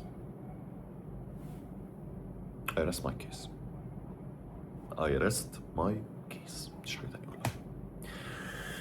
فلا مفيش حاجه اسمها بالانس، مفيش قوي حاجه اسمها بالانس اللي هو اللي هتستخدمه لايه. انا البالانس بتاعي عشان تبقى عارف ايه هو البالانس، اكونتي البرايفت ما عليهوش حاجه قوي استخدمه عليها، فانا اكونتي البرايفت حرفيا ام بي سي. اكونتي المين بدخل احيانا، مش هوري شاتس الناس لان دول ناس بعت لهم، بس الاودينس يبعت لي استفسار او حاجه، او اكون منزل ستوري بس على حاجه اشوفها واقفل، مش عايز استخدم انستجرام في حاجه. فالسكرين تايم بتاعي في اليوم على انستجرام مش بيتعدى 3 4 دقايق. لو طول يبقى انا قاعد بشات مع حد على حاجه معينه، على حد ما اعرفوش، فانا عشان كده مش معايا رقمه، انما غير كده تعالى اكلمك واتساب. فاهمني ازاي؟ فاهم ازاي الموضوع فعليا ما فيهوش بالانس؟ انه قد ايه الموضوع ديستراكتيف. انا بس بفتح السؤال تاني هنا، انه قد ايه الموضوع ديستراكتيف وديستركتيف، فاهمني؟ فلو انت عايز تريليت لناس عاديه وناس عاديه تتقبلك وتبقى واحد منهم بقى، هي هي تروح تتصور مع العربيه بالزاويه دي عشان تاخد لايكات كتير، يا اسطى خدني صوره كده صوره كده صوره كده صوره كده عشان المرسيدس وسط كذا. ذاتس سو كرنج. لو حتى لو انت عايز تعمل اكونت سوشيال ميديا كبير، لما يبقى عندك حاجه فعلا فعلا، لما انت يبقى معاك عربيه مرسيدس وبتلبس انضف لبس وعايز ان انت تجيب حد يصورك صور نظيفه عشان تعمل سوشيال ميديا اكونت عشان ستاتس، الناس دي مش بتكونسوم قوي على الاكونتات دي. مش شرط هما اللي بينزلوا، ساعات ناس هما اللي بتنزلهم، او يا دوب اللي هو ينزل الصوره ويخلع، فاهم؟ لاسباب تانية، اللي هو مثلا عايز يبقى ليه ستاتس معين ما بين جروب معين من الناس، مثلا هو عايش في مكان او بيتعامل مع ناس، هم الناس دول ممكن يقارنوا احترامك على السوشيال ميديا بتاعتك مثلا وناس مهمه، انا بتكلم بيزنس مان، اوكي؟ بيزنس مان او انتربرنورز او انت نوعا ما بتقارن على اللي هم بيشوفوه هناك لان هم مش عايشين معاك في الحقيقه، اوكي؟ بس الشخص عادي، هل عندك اي حاجه تخلي ده؟ لا، يبقى دي اكتيفيت اكونتك، انت مش عايزه في حاجه. سيمبل. اتعرف على ناس، مين كام واحد اتعرفت عليه على الانستجرام وبقى صاحبك؟ مفيش. لو اتعرفت على حد وبقى صاحبك غالبا كان من كوميونيتيز، وغالبا الكوميونيتيز دي مش على انستجرام، غالبا هي على ديسكورد او سكول او ايا ما كان الموقع المعين اللي عليه كوميونتي من الناس، فبتعرف عليهم تروح تقابلهم في الحقيقه وتعمل. انا في ناس كتير اتعرفت عليهم اونلاين بس مش انستجرام. فاهمني ازاي؟ فانلس ان انت يوتيوبر عندك بزنس معين عندك فايده واضحه للانستجرام، فلا. السؤال اللي بعده، ازاي الاقي حافز للتحسين لو انا حياتي جود انف؟ من عبد الله حسن. returning back to zero، انه لو انت جود انف لازم ترجع تاني لزيرو، فيا اما انك تعلى بالمستوى الهدف فانت رجعت تاني لزيرو، او بان انت تبدا حاجه جديده من الصفر. يعني 25k that's pretty nice good enough، اوكي؟ نعمل كده 100k، فانا دلوقتي ناقص 75,000 سبسكرايبرز، انا رجعت للصفر، محتاج ازيد 75,000 سبسكرايبر، شكرا. محتاج اعمل زي ما عملت 3 مرات. ادي ده تحفيز. دلوقتي انا ما بقتش جود انف بالنسبه للمقياس اللي هحطه. انا بنيت فيزيك حلو في الجيم، اوكي، بس انا رقبتي نص بايسبس كذا، خصوصا ان انا 6 فوت 5، انا 100 حاجه و90 197 سم مثلا. ف جود انف يعني عايز اوريك صوره ريسنتلي مثلا من على تليفوني. look at this big man good enough good enough good enough. هل انا راضي؟ لا. ليه؟ لان لازم تعلى بقى بالستاندرد. لو انت هنا انت مش عايز تحارب هنا، انت عايز تحارب هنا. لما توصل هنا لازم تحط هنا، توصل هنا لازم تحط هنا، كده كده. فالناس اللي بتعمله غلط انه يا كده اللي هو احسن من الحاجات اللي هو حاططها اصلا، فلو انا جود انف، يا اما هنا. دي حاجه اتنين، بس كده خلاص دي اهدافك من الدنيا. انه جود انف معناه ان انت خلصت. اوكي، انت خلصت حياتك تماما، معاك كل حاجه انت نفسك فيها في حياتك كلها، سافرت كل الاماكن، فدي هنا ما بقتش مشكله مقارنه مش مقارنه، هنا بقت مشكله ان سوري بتاعك صغير في تفكيرك. بس كده. هو ده هتموت وهيتكتب في انجازاتك اللي انت عملته ده. هتعيش مثلا، ربنا يمد في عمرك وتعيش 100 سنه، تقعد من دلوقتي ال 80 سنه ولا ال 75 سنه الجايين. بس كده. عملت ايه؟ وانا صغير نزلت الجيم شويه وعملت شويه فلوس اونلاين. بس بس بس مفيش. فين المغامره؟ فين التستوستيرون؟ فين التحدي؟ فين المروح؟ فين الاكشن؟ فين بيج ديك ثينكينج؟ فين هو البيج ديك ثينكينج؟ ليه كلنا ليه الناس مره واحده طلع لها فاجينس كده؟ حاسس ان انا جود انف. نيفر جود انف. فاك يو. نيفر جود. انا بكلم نفسي اكتر، اللي هو نيفر جود انف. انا جود انف ومش جود انف في نفس الوقت. يعني انا جود بس انا مش بيرفكت. فانا انا واعي ان انا كويس، واعي ان انا كويس، واعي ان انا قيمتي بتيجي مني لان انا عملت كذا، وانا عندي انجازات، وانا كذا، وانا فخور بنفسي وممتن لنفسي، ولو انا مت بكره هموت فخور و بس طالما ان انا ما متش بكره، there is more to do. لسه في كمان، لسه في كمان، لسه في كمان، لسه في كمان. دي فكرة جود انف. واكتر هي بتيجي من عدم وجود هدف زيادة، عدم وجود دايركشن واضح مع ايه الدريم لايف بتاعتك. خلصت. او بتيجي احيانا من ان حد خد اللي هو عايزه بسهولة، فهو ما حسش بقيمة الصعوبة. فلو حد حس ان هو جود انف، روح اعمل حاجة اللي انت شايف ان انت مش جود انف فيها. روح اجري الترا، جرب. انا ما جريتش الترا انا ما خدتش اي فايده من جريه الالترا ماديه، ما خدتش فلوس. صحتي ما بقتش احسن، يعني ممكن اوكي الكارديو بقى احسن يعني، بس ما خدتش حاجه قوي. بس عرفت انه في اكتر بكتير انا اقدر اعمله، عمري ما كنت متخيل ان انا اقدر اعمله. فهنا كلمه جود انف اشطب عليها كده، اكتب نوت يت. اللي هو انا سايب إيه في التانك، فاهم كده؟ انا جريت انا جريت من ما يعادل المنصوره للقاهره. وات ذا فاك؟ المنصوره القاهره 100 كيلو بالعربيه، ده هجره. 100 كيلو دي ما يعادل من الشيخ زايد للتجمع، رحت وجيت. وات ذا فاك؟ قلت له وات ذا فاك 100 كيلو ازاي؟ انا اصلا ما كنت، يعني انا من قريب اصلا قبل الجاريه بقريب لما عرفت ان في حاجه اسمها الترا ماراثون اصلا. انا كنت متخيل، ما كنتش متخيل ان في بني ادم ممكن يجري 100 كيلو اصلا. اللي هو كيف انا كنت متخيل ان ال10 كيلو دي يخرب بيتك فشيخ 10 كيلو. بعدها لما استوعبت انه ده في ستاندرد كده. فبرضه بتاخد بالك انت بتقارن نفسك مع مين، لان لو انت بتقارن نفسك مع ليفل 1 بيجنر تحس ان انت جود انف. لو انا بقارن نفسي مع حد لسه ما نزلش الجيم اصلا وبيسموك مثلا عامة الشعب، يعني انا جود. يا نهار ابيض، ده انا بيرفكت. ده انا كامل بالنسبه له. ده انا افشخ واحد في الدنيا بالنسبه له. اوكي، بس انا مش بقارن مع ده. ستاندرد المقارنه بتاعي اعلى بكتير. ستاندرد المقارنه لناس احسن مني اصلا. ما بقارنش مع ناس اقل مني. اكشولي حتى مش مع ناس احسن مني، انا بقارن مع اللي انا اقدر اعمله كمان 20 سنه لو انا فضلت ماشي ب 100% من قدراتي دايما. ده المقياس.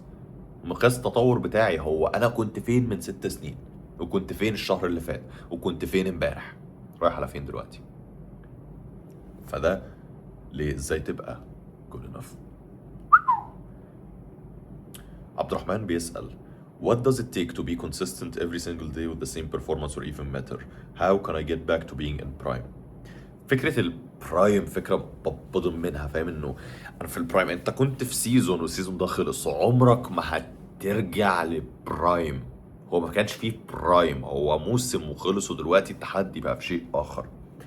ده واحد. بس ايه التمن ان انت تدفعه بالكونسيستنسي؟ هو كل حاجة تانية. يعني ايه كل حاجة تانية؟ يعني مش بتسكرول، مش بتفتح بورن عشان انت محتاج تركيزك ووعيك، بتكره نفسك بعد ما تفتح بورن، مش بتماستربيت لان انت بتبقى مرهق، مكسل، ما بتحسش قوي باحترام لنفسك، فاهم؟ مش بتقعد مع ناس بضان، ما بتقعد غالبا مش هترد على ناس كتير مش عايز ترد عليها لان انا مشغول اصلا، ويعني كسوم مش عايز ارد عليك دلوقتي انت عيل بضان اصلا. غالبا في ناس مش بتحبهم قوي، هم هيبداوا يشوفوا ان انت بتتعلى عليهم لان انت مشغول. ما ينفعش تاكل سكر، ما ينفعش ان انت تاكل سكر عشان هيبوظ صحتك، ما ينفعش تاكل جانك فود، ما ينفعش ان انت تتكاسل، ما ينفعش ان انت تقعد ما تعملش حاجه. ممنوع عليك المخدرات، ممنوع عليك السجاير، ممنوع عليك انك تبقى متخلف. آه، ده التمن لو عايز تدفعه. ايه اللي هتاخده على الناحيه التانيه؟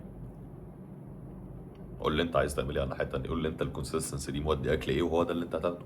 ف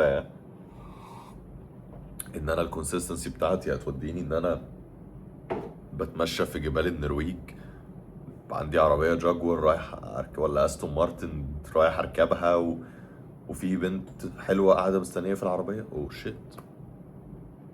اتفضل خد البور، اتفضل خد السكر ده، فاك يو فاهم؟ هات لي ده، فاهم؟ دونت جيف فاك.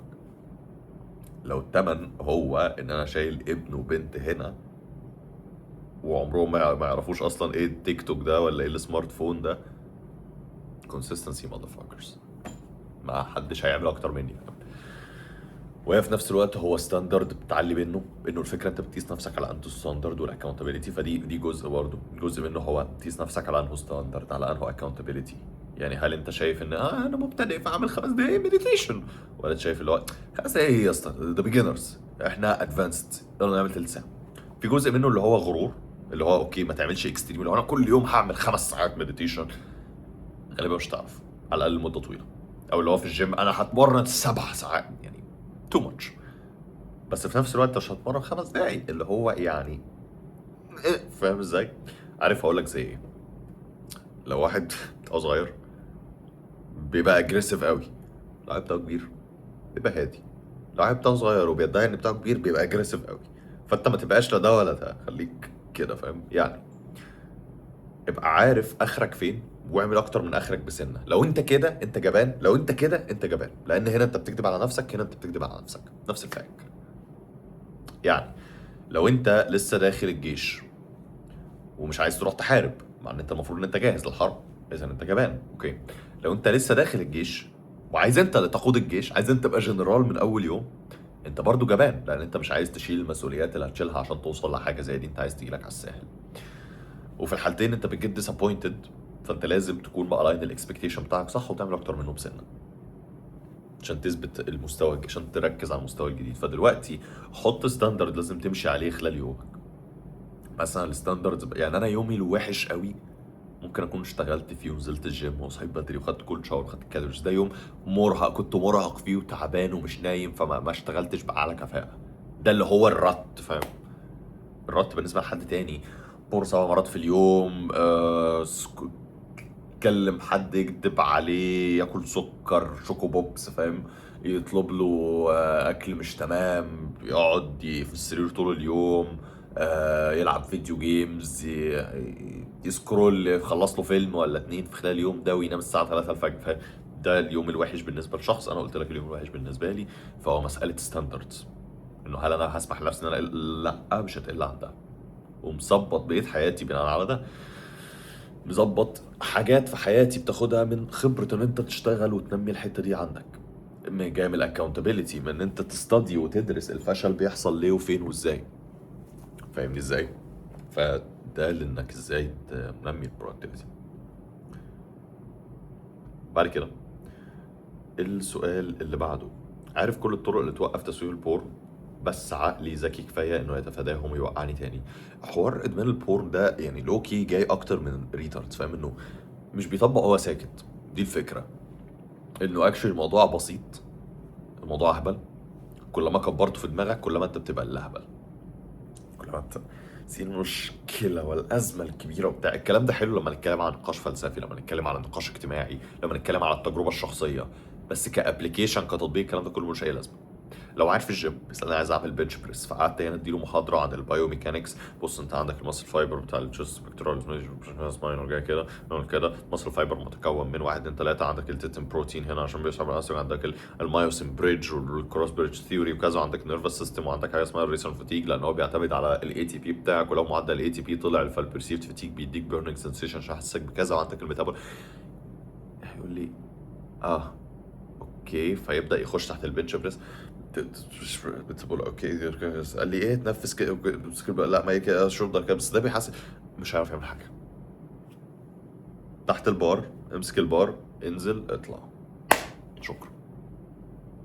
حسيت بوجع في كتفي، اوكي وجع في الكتف، زب كتفك كده شويه، اوكي جرب، تمام، جرب، تمام، تمام. انا جالي شده مش تمام كده في رقبتي، اوكي اتاكد ان رقبتك مش ميت، اتاكد رقبتك كده، اوكي تمام، تمام. هوب بقيت اعرف بنش بريس، نفس القصه.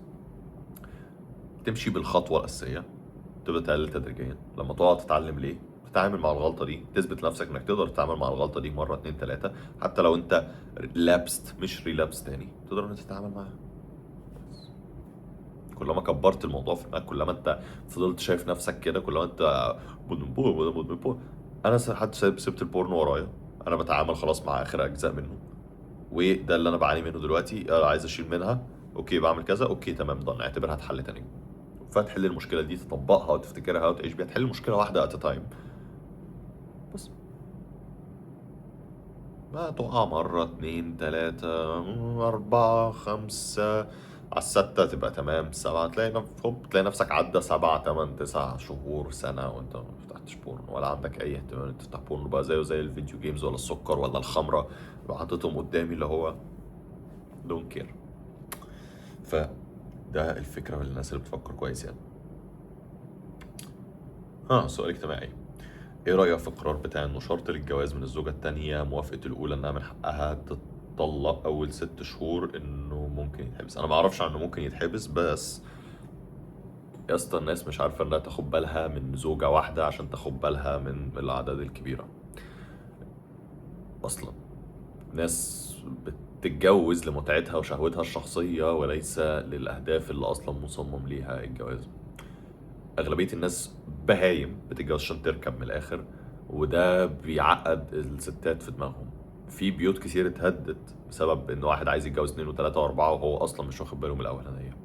في ستات كتير اتشردت بسبب ان جوزها عمل فيها الحركه دي. وانا شخصيا لو بنتي جوزها قرر ان هو يتجوز عليها، هو هيتجوز بتاعي، فاهم يعني؟ هو لو قرر ان هو يتجوز عليها هيلاقي بتاعي مستنيه يسلم عليه، يقول له اتفضل يا باشا، فرنش كيسو. فيعني لو هو يحب ان هو يتخصي ويتعمل له سيركمسيجن مرة تانية، تمام، يجرب. هتقول لي ليه؟ هقول لك لان ما عنديش هذا المبدأ، واي بنت عندها احترام للذات في الوقت ده في العصر ده بطريقة الحياة اللي ماشية دلوقتي مش هيبقى فيه الكلام ده. في عصور أخرى بعقليات أخرى بتوقيت أخرى كان ممكن يمشي بالكلام ده. في دلوقتي أقلية من الناس يمشي معاهم الكلام ده ومش فارقة معاهم، وفي الحالة دي السؤال ده ملوش دعوة. يعني لو واحدة أنا ما عنديش، واحدة مثلا من فلاحة ما عنديش مشكلة يتجوز اتنين وتلاتة وأربعة، ده العادي بتاعنا. إذا أوكي في واحدة كده وأنت كراجل أنت تمام برضو الحتة دي عندك، اتجوز واحدة واتنين وتلاتة وأربعة. لو الحتة دي يبقى أنت لازم تكون واخد بالك مين اللي معاك، ولو أنت اتجوزت واحدة ورفضت بعدها يبقى أنت اللي جاموسة وغلطان، 100% حقها إنها تطلقك، لان هي ما اتجوزتش راجل هيتجوز عليها، هي اتجوزت راجل وعدها ان هي بس، وبعدها انت كسرت وعدك. لو ما اتكلمتوش في الحوار ده يبقى انت برضو غلطان، لان انت كان المفروض تجيب في سيره الحوار ده قبلها عشان ما تسوحش نفسك وتسوحها. وهي حره وانت حر، من حقك انك تسيبها، من حقها انها تسيبك لو انتوا مش مناسبين لبعض. عايز تقعد معاها في الجوازه وتقعدوا بقى تقرفوا على بعض دايما، اتفضل شوف ده يوديك لفين. لاغلبيتنا، على الاقل انا مش انترستد في التعدد، ومش شايف انه ده حاجه منطقيه قوي، ومش شايف ان ده الحاجه اللي انا عايزها، وانا مش جاموسه عشان اي واحده حلوه انا عايز اركب اتجوز ثلاثه واربعه وخمسه. انا شايف انه لا، ربنا ما عدد لناش الزوجات عشان نستمتع وخلاص بيهم. انا شايف ان الجواز مسؤوليه، ان الجواز شيل، وانا شايف انه في الوقت اللي نزل فيه هذا التحليل مش بالضروره ان حاجه محلله معناها انها الصح في الوقت الحالي في السيتويشن الحاليه. زي ان العبيد حاجه حلال تكنيكلي ان انت يبقى عندك عبيد، بس دلوقتي بنظام العالم مش مطالب هذا الشيء، فهو مباح مش بالضروره ان هو الصح. وانا مش هحلل او احرم، لان ما اقدرش احلل او احرم، لان انا لا انا نبي ولا انا اله ولا انا مجرد بتكلم عليه كفكره دلوقتي، تطبيق صح او غلط بالمقاييس اللي احنا ممكن نقيسها قدامنا. ان ربنا يحاسبك على نيتك وعلى افعالك وعلى كل السيناريوهات الممكنه اللي انا كانسان او انت كانسان ما نقدرش نتنبأ بيها، دي حاجه تانية. ف انه ساعتها زمان كان بيتجوزوا عشان يستروا الستات. لو انا واحد صاحبي مات في الحرب جنبي، مراته هتتشرد، فانا لازم عشان بحبه لازم اتجوز مراته عشان استرها واخد بالي منها. في الوقت ده كان تعدد الزوجات شيء منطقي، بل هو كان شيء نبيل جدا، وكانت الستات ساعتها ده شيء عادي جدا ومتربيين عليه وما فيهوش اي مشكله. العالم دلوقتي وده شيء كويس انه لا يتطلب هذا. الست دلوقتي في احيان كتير، في كتير لا بس في ستات ليهم ظهر، ليهم تعليم، ليهم مصدر دخل، مش محتاجين حد ياخد باله منهم in the sense ان هي تتشرد في الشوارع. يعني عندها اهل، عندها حاجه ممكن انها تعملها. فالحوار ده ما بقاش له لازمه دلوقتي. ده مش معناه ان هو حرام، خلينا ما نستخدمش حلال او حرام. ده مش معناه ان هو غلط، بس في لو الراجل مش قابل او الست مش قابله، فاذا ببساطه هو غلط للعلاقه على الاقل او غلط للحياه. وما اظنش ان ربنا هيبيع حاجه بتدمر البيوت هنا، وما اظنش انه احنا مش مجبرين. واصلا الايه بتقول انه اغلبيتنا مش هيعرف يعدل في زوجه واحده اصلا عشان تبقى تتعدد في اتنين وتلاته واربعه. انا شخصيا شخص رومانسي، لما بيحب وانا ما اقدرش ان انا اعملها. وانا شخصيا شايف ان انا هكون بخون زوجتي لو انا اتجوزت واحده تانية عليها. حتى انا ما زانتش، انا في الحلال، بس ده لا يعني انها خيانه عاطفيه. وانا اتفهم وانا اكشولي اوبن واقول لزوجتي انه لو انا اتجوزت عليكي هتطلقيني. واكشولي انا يعني انا دلوقتي بقول لك طلقيني، لان لو بنتي جت تتجوز وجوزها اتجوز عليها اقول لها طلقيني، انا هطلقها منه بالغصب، يخبط دماغه في ادخن حيطه.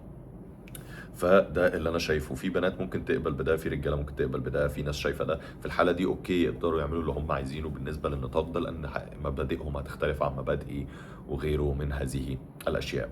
مثلا يعني اظن اديت اجابه كافيه عن هذا الموضوع، عن رايي في الموضوع منه كفكره بقى. اوكي طب يعني ده معناه انه حلال او حرام؟ ما تسالنيش انا، انت ليه بتسالني على حلال او حرام؟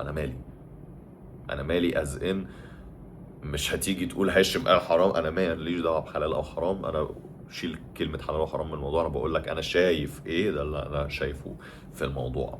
شايف بقى ان انت حد ممكن يختلف في الراي، ما يختلف في الراي. انا مش مجبر ان انا امشي على رايي، ولا هو مجبر ان هو يمشي على رايي. بس انا اظن هنا لما اتكلمت في النقطه دي، اتكلمت وعبرت عن راي رجاله كتير في الموضوع وراي ستات كتير في الموضوع. خصوصا لو انت راجل، اللي هو انت عايز عيلة، عايز رومانس، عايز حب فعلا. الفكرة بالنسبة لك غريبة جدا، ممكن تكون حتى بتستحقر اللي بيتجوز اتنين وتلاتة وبيبقى مبسوط كده بنفسه، اللي هو انت مضيع على نفسك حاجة مهمة قوي، وهي البوند ما بين الراجل والست. وفي ناس لا مقتنعة 100% انه عادي ومش عارف ايه وكده ومش عارف ايه والى ما هناك. ففي الحالة دي ده اختلاط، ده اصطدام ايديولوجيات تافه ملوش اي فكرة. فده رأيي اللي بقدمه for the boys. Here you go. فده كان سؤال على السؤال اللي بعده: Where the fuck can I find the real girl with good mentality not like most of women now؟ لوكي هاتهم انت. يعني لوكي واحدة من احسن الطرق اللي أنا لقيتها. هو يعني واحد، عشوائية ممكن تقابلها، اوكي دي واحد، دي طريقة. اتنين، ممكن تقابلها في اماكن ان كومن. يعني غالبا البنت الكويسه هتكون فين؟ وهتكون في مثلا، ممكن تفكر تكون غالبا في مكتبه، تكون غالبا في الكافيهات اللي في الاماكن المعينه بتعمل اكس اكتيفيتي. يعني عارف انت لما تكون داخل بيزنس فلازم تعمل ماركت ريسيرش على الكلاينت، نوعا ما بتعمل كده للبنت، لنوعيه البنات اللي انت ممكن تبقى عايزهم ماركت ريسيرش كده. بيبقوا فين؟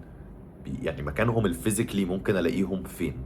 فممكن تبقى متواجد هناك، وعامة تكون شخص اجتماعي بتتعامل مع الكل. لان جس وات، انت مش تبقى كده في مكان معين وهتلاقي واحده جت جنبك، ايه انت مراتي؟ انا مراتك، اوكي عظيم يلا نتجوز، ها. الدنيا ما بتشتغلش كده. انت هتكون بتتعرف على الناس كلها، تكون عارف الناس كلها، ولاد ورجاله وبنات عادي، بس مش عارفهم اللي هو حبيبي وانتيمي، ولا هي صاحبتي وحبيبتي وكذا ومصاحب كذا، اللي هو معرفه عاديه جدا. صباح الخير، إيه الاخبار كذا، عارف اسمها، عارف كذا، ممكن تكون اتكلمت معاها في مره كلام عادي جدا، اللي هو تبقى على معرفه. ومن هناك هتلاقي واحده غالبا هتشد انتباهك، ولا ما هناك بلا بلا بلا بلا، اللي هو ممكن تلاقي حد كويس في الحوار ده. الطريقه الثالثه هو ان انت تكون صديق من صديق. يعني انت عارف بنات او عارف شله معينه، ومن البنات دول هم ممكن يريكومندوا حد ليك هم اوريدي عارفينه، زي ما تقول بيبعتوا لك كلاينت كده، فاهمني؟ اللي هو تتعرف عليهم من شله. يعني تكون عارف الشله دي فيها ولاد وبنات، فممكن بنت من الشله دي تكون انت اوريدي بتحبها، او تبقى عارف بنات معينه والبنات دول هم ممكن يعرفوك على شله تانية، والبنات اللي في الشله التانية تلاقي حد فيهم مناسب وكويس. وانا مش بتكلم على شقطه وايه رومانسيه لما قلت عارف او مش عارف، انا بتكلم على معرفه عاديه جدا بس، فاهمني؟ ودي طريقه. الطريقه التانية هو انه تكون في كوميونيتيز اونلاين، عارف ان البنات دي هتبقى موجوده فيها، فنوعيه البنت اللي انت عارفها غالبا بتتفرج على كونتنت عامل ازاي، غالبا بتتفرج على حاجات عامله ازاي، فممكن تكون بتتفرج على كريس ويليامسون، فاهم؟ سو بيك. البنت بتاعتي بتتفرج على كريس ويليامسون، واللي هو ثانك يو جاد، فاهم؟ اللي هو لما عرفت انها عارفه كريس ويليامسون وبتابعه زيها وبنبعت لبعض. يا اسطى تخيل لما هي تبعت لك ابيسود ما بين كريس ويليامسون وجوردن بيترسون، يا بوي، فاهم؟ اللي هو انسى بقى اي حاجه، ده اكتر حاجه سكسي في الحياه انها تبعت لك هي نقاش يا بوي. اميزنج. فاهمني ازاي؟ تخيل تخيل صاحبتك تبعت لك فيديو قاشم، فاهم؟ فدي حاجه. الحاجه التانيه ان انا ابعت لها نقاش مثلا ما بين سايمون باتريك وكريس ويليامسون عن الايموشنال انتليجنس، او ابعت لها فيديو الاكزربا عن فلسفه يا بوي، اميزنج، سو سكسي. فده سو بيك، فانت ممكن تلاقيها في كوميونيتيز او الاماكن اللي ممكن تلاقي فيها الناس ديت عامه. فممكن في تجمعات او طريقه كمان هي النوادي، بس هنا النوادي از ان مثلا نادي الشطرنج في مكان ما، اللي هو كوميونتي علاقه بالشطرنج بس فيها ميت ابس في الحقيقه واماكن اونلاين. ميت اب مكان للجري مثلا، فانت بتشوف هنا الحاجات الانكومن بتاعتك. وفي زي ما بقول لك في الجزء الراندوم، هو ان انت بتلاقيهم ممكن راندوملي في الجامعه، في شغل، في مكان، بلاش في الشغل لان ممكن تترفد، بس في جامعه، في بتاع جار كده، بس دي النسبه اقل. كلما كان الفلتر كلما كانت العشوائيه اعلى كلما النسبه بتقل. اخر طريقه واظن دي الافضل دلوقتي هي ديتنج بروفايلز سلاش كونتنت كريشن. بره ديتنج ابس موجوده عادي، هنا ديتنج ابس لو موجوده بتلاقي عليهم بنات هوز فقط، مع ان الفكره مش وحشه انه يبقى عندك زي سوشيال ميديا تقدر انت تفلتر منها ناس معاك، بس طبعا الناس هتستخدمها بطريقه وحشه وتبقى كريبي وهتبقى كذا، فمش افضل فكره. بس بره الناس بتعمل كده وماشيه كويس جدا، حتى للونج تيرم ريليشن شيب، بس اللي هو شط عارفين، لان انت ممكن تختار انا بدور على لونج تيرم ريليشن شيب هدفها المارج، هدفها كذا. ايوه انا مش هاف سكس لحد ما نتجوز، ايوه انا كذا انا كذا، سواء راجل او بنت، وده شيء موجود بره فعلا. ممكن تعمل كده، بس هنا في مصر او في الوطن العربي عامه الديتنج ابس دي بتبقى مليانه بالهوز بس، اللي هو فاهم واحده من اوكرانيا جايه عايزه تزني مع واحد اجنبي هو كمان، ولا واحد فتنزل ديتنج ابس كده، ولا مطلقات عندهم 45 سنه عايزه حد يعبرهم كده. فهنا في مصر لا، بس ابقى عندك انستجرام بريزنس على الانستجرام، هو الابل كويس، وهناك ظبط انستجرامك بان هو يكوميونيكيت شخصيتك وبس اكتر من اي حاجه. يعني لو بصينا بص على الانستجرام بتاعي، انا في ريليشن شيب اوريدي بس خلينا نقول ان انا سنجل. ايه الاسيت اللي موجوده في انستجرام عندي؟ الاسيت هي عندي صور ليا، الفيزيك بتاعي اللي انا بعمله، المنتال هيلث، المديتيشن، عندي شويه ميمز ليا، انا بحب انزل صور حاجات من هذا الكلام، سكايريم مون مش عارف ايه مش عارف ايه، انا عندي صور وهذه الاشياء اللي اقدر ان انا اعملها براحتي. عندي ميمز مش عارف ايه، حاجات من هذا القبيل، فانا اقدر اعمل الحاجات دي براحتي وانزلها براحتي ب 100%. بنزل على اللي انا عايز انزله، بتصور صور انا عايز اصورها، بتكلم زي ما انا عايز اتكلم، وده بالتالي اوتوماتيك بيفلتر الناس اللي عندي ان هم يبقوا ليا. بس الافضل ان انت تكون بتكرييت كونتنت بحيث ان الكونتنت دي اوريدي بتبعت لك ناس اوريدي عارفينك. يعني لو بنت بتتفرج على الكونتنت دي، انا في ريليشن شيب كده، بس خلينا نقول لو حد كان سنجل وعنده كونتنت كريشن زي ما انا بعمل وبيتكلم زي ما هو عايز يتكلم بطريقته، غالبا البنات اللي هيتابعوك اوريدي بيحبوك بنسبه معينه، مش شرط يكون بتحبك اللي هو رومانتيكلي بتحبك، بل ان هي متقبلاك كشخص بنسبه عاليه، في ليفل عالي من الكومباتيبيليتي. عادي ده قد لا يعني اي شيء، يعني ده مش معناه انه خلاص ريليشن شيب، بس ده بيعلي النسبه لان هو بيعلي الفلتر، لان لو واحده بتسمعك يبقى هي مهتمه بافكارك، لو هي سمعت فيديو ليك ساعتين ثلاثه هي حرفيا كانها نزلت معاك كذا ديت، فهي عارفه عنك كتير، وكونها لسه بتتفرج معناه ان هي انترستد على الاقل في الافكار دي. مش شرط كلهم يكونوا انترستد فيك رومانتيكلي، او بوتنشالي حتى يكونوا انترستد فيك رومانتيكلي، بس في نسبه، في جزء منهم بس مش بتبقى اللي هو هي هتموت عليك عمود فيك، ولو في منهم كده، بس الاقليه دول اقليه ضئيله جدا، يعني اللي هو البنات عندها احترام للذات. بس اللي هو لو بدات عادي بتنزل حاجات وحد يرد وترد على حد، ممكن تلاقي حد يشد انتباهك فتتكلم معاها، تتكلم معاك كده شويه فتره، تحس ان انت مستلطفها مستلطفاك كذا، ليتس جو اون ديت، فاهم؟ ومن هنا ممكن تيجي ريليشن شيب. فدي الطرق اللي موجوده عشان تلاقي بيها وومن، فاهم؟ مفيش قوي طريقه تانية، هي ديت. فعل معين زي الفرق ما بين اني بعمله عشان اهرب من الماضي او باخد الماضي كحافز عشان اعمل الفعل ده واتطور. هل انت نافي بالماضي؟ هل انت متقبل الماضي؟ هل انت مسامح نفسك على الماضي المعين ده؟ لو اذا انت مش بتهرب منه، انت بتستخدمه كدافع. هل انت بتعمله ورافض الفكره وكاره نفسك وعمال تعاتب نفسك على الموضوع وكاره الحياه ومش راضي تسامح نفسك عليها؟ اذا انت بتهرب. سمبل كويشن. لو انا مش عايز اصلح علاقتي بحد، كل اللي بعمله ان انا بروح الجيم وبطلع الطاقه اللي فيا في دي، انا بهرب منه. لو انا صلحت علاقتي بالحد ده ولسه باخد الطاقه السلبيه اللي كانت عندي من الموقف ده وبروح بيها الجيم، اذا انا تعاملت مع الموضوع صح. فاهم ازاي؟ بتيجي كده. في كم سؤال فاضل؟ damn these are a lot of questions. اوكي. ازاي ارجع النار اللي كانت بتحركني زمان؟ يعني بيبقى في زي جيم وغضب جوايا بستعمله، الجيم ما بيبقاش موجود. غالبا جاي من ان انت ببساطه ما بقتش مهتم كفايه، بقيت تروح كده ام بي سي، ما بقتش رايح بنيه، ممكن مش بتحب اللي انت بتعمله. فاهمني ازاي؟ ان انا رايح الجيم اعمل كده مش قادر. لازم تتحدى نفسك كل مجموعه، لان الفكره في الاول ان كل حاجه جديده، فانت كنت بتتحدى نفسك في كل مجموعه، دلوقتي انت بتقدم مجاميع وبس. ارجع ركز تاني على البروجريسيف اوفرلود وحط تشالنج لنفسك.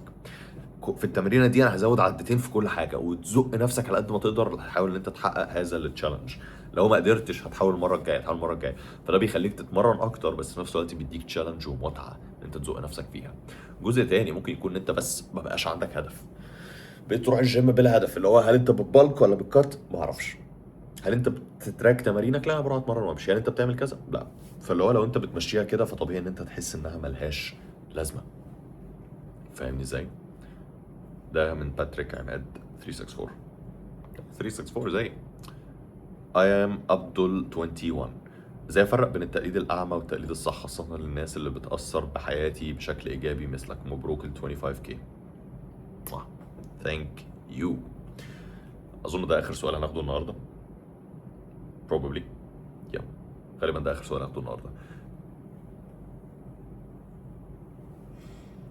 في الاول منطقي انك تقلد لان انت ما عندكش اسس تفكر بيها. يعني في الاول لو انت سمعتني بقول اعمل كذا كذا كذا، فانت غالبا تعمل كذا كذا كذا كذا، لان انت مش عارف كفايه عن الموضوع ان انت تاخد قرار بنفسك. فانت مع الوقت لما لما تعمل انجازات بتديك خبره، فالخبره دي بتسمح لك ان انت من نفسك تقدر ان انت تقرر.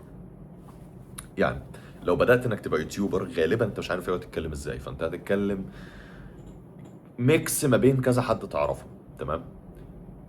مع الوقت بتبقى عارف انت عايز تتكلم ازاي وبترتاح تتكلم ازاي وايه الجزء منك الحقيقي، فتقدر انك تتكلم من هذا الكلام وتقدر ان انت تعدل الكونتنت بناء على اللي انت عايزه واللي الاودينس عايزه. بس عشان تبني، فكر فيها كده، لازم تعرف الاودينس عايز ايه وتعمل زيه. اوكي، انت ما عندكش اودينس، تعرف ان انت عندك اودينس ازاي؟ ان انت تعرف تقعد تقلد ما بين قوسين، مش تقلد فعليا بس اللي هو تعمل، وغالبا هتقلد شويه من ناس لحد ما تبني عدد معين من الاودينس، 100 سبسكرايبر مثلا، فيبقى عندك دلوقتي فكره ايه اللي بيشتغل وايه اللي ما بيشتغلش، تقدر انت تمشي بهذا المبدا.